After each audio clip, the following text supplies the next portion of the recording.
मान और सलवा की पुरस्कार कहानी खोजें। क्या यह वाकई आसमान से नाजिल शुद्ध देवी खाने की थी या यह धरती से ही उगाई थी? जाने कि यह अजीब भोजन क्यों और किस नबी की उम्मत को दी गई थी और इसका क्या गहरा मकसद था। मान और सलवा से किस जानवर का गोश्त मिला करता था और उसकी क्या खासियत थी। बनी इसराइल की कौम की 40 साल की बियाबान में भटकने की कहानी सुने। उन पर अनबिया कराम की भेजाई जाने के बावजूद और बेशुमार नेमतों की बरसात के बावजूद वे क्यों बार बार नाफरमानियों का शिकार होते रहे। उनकी तारीख से आज के दौर के लिए क्या सबक मिलता है। हमारे साथ शामिल हों इस रूहानी और तारीखी राजों की तहकीक में जो माजी और हाल के दरमियान पुल बनते हैं। कुरान मजीद सूरह बकरा एक आयत में आरशद बारी ताला है, और हमने तुम पर बादल का साया किया और तुम पर मान और सलवा उतारा और कहा कि हमारी दी हुई पाकीज़ा चीज़ें खाओ, और उन्होंने हम पर जुल्म नहीं किया, अलबत्ता वह खुद अपनी जानों पर जुल्म करते थे। जब फिरौन दरियाए नीले में खड़क हो गया तो अल्लाह ताला ने बनी इसराइल को हुक्म फरमाया कि कौम अमालिका से जंग करके मुल्क शाम को आज़ाद करो, चुनके ये कौम निहायत जालिम और जंग की माहिर थी। इसके बावजूद उन छलाक बनी इसराइलियों ने जंग से इनकार कर दिया और इस नाफरमानी की यह सजा मिली कि वह 40 साल तक 27 मील के रकबे पर मुश्तमिल एक ही मैदान में भटकते रहे।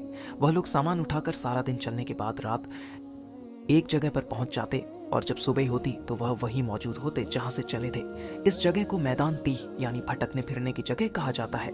अल्लाह के पैगंबर हजरत मूसा अलैहिस्सलाम भी इसी मैदान में तशरीफ़ फरमान थे।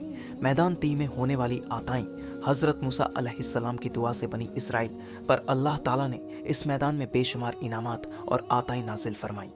बनी इसराइल के खाने के लिए हफ्ते के दिन के आलासा रोजाना आसमान से 2 खाने उतरते जिन्हें मन और सलवा कहा गया। सलवा के बारे में मुफस्सरीन के मुख्तलिफ अखवाल हैं। मन के बारे में सही कौल ये है कि यह तरंज ज़बीन की तरह एक मीठी चीज़ थी जो रोज़ना सुबह सत्र से तिल्लो आफ्ताब तक हर शख्स के लिए एक हिस्सा यानी तकरीबन 4 किलो बकतर उतरती और लोग उसको चादरों में लेकर दिन भर खाते रहते। बाज मुफस्सरीन के नज़दीक मन से वो मुराद वो तमाम चीज़ें हैं जो अल्लाह ताला ने अपने बंदों को किसी भी मुश्किल और कष्टकारी के बगैर अता करके उन पर एहसान फरमाया। और सलवा के बारे में सही कौल ये है कि यह एक छोटा सा परिंदा, और इसके बारे में एक कौल ये भी है कि यह परिंदा बुना हुआ बनी इसराइल के पास आता था, और एक कौल ये है कि जनूबी हवा इस परिंदे को लाती और बनी इसराइल उसका शिकार करके खाते।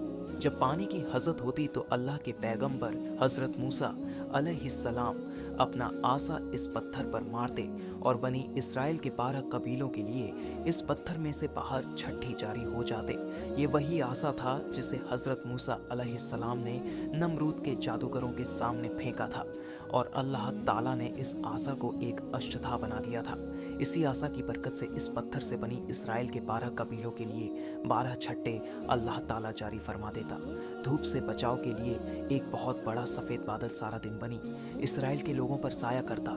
रात में मैदान के बीच में एक नूरानी स्तंभ उतरता जिसकी रोशनी में वो लोग काम काज करते। अल्लाह ताला ने इन लोगों पर इतनी इनायतें की कि उनके बाल और नाखून तक नहीं बढ़ते थे, कपड़े फटते ना ही मीले होते। पैदाइशी बच्चों के जिस्म पर कुदरती लिबास होता जो जिस्म के साथ साथ बड़ा होता जाता।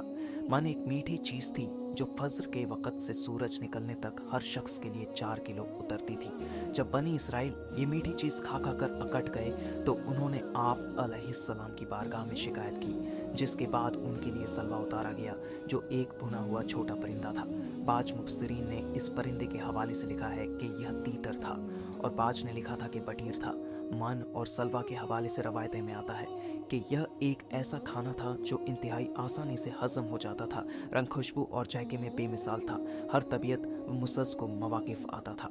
उन सभी आताओं और इनामों का जिक्र अल्लाह ताला ने कुरान मजीद में बड़ी तफसील के साथ बयान फरमाया, और फरमाया कि जब तुमने मूसा से कहा कि ए मूसा, हमसे एक ही किस्म के खाने पर हरगिज सब्र ना हो सकेगा, इसलिए अपने रब से दुआ की कि वह हमें ज़मीन की पैदावार साग, टुकड़ी गोयो, मसूर और प्याज दे। आपने फरमाया कि बेहतर चीज़ के बदले अदना चीज़ को क्यों तलब करते हो। अच्छा, शहर में जाओ, वहाँ तुम्हारी चाहत की यह सब चीज़ें मिलेंगी।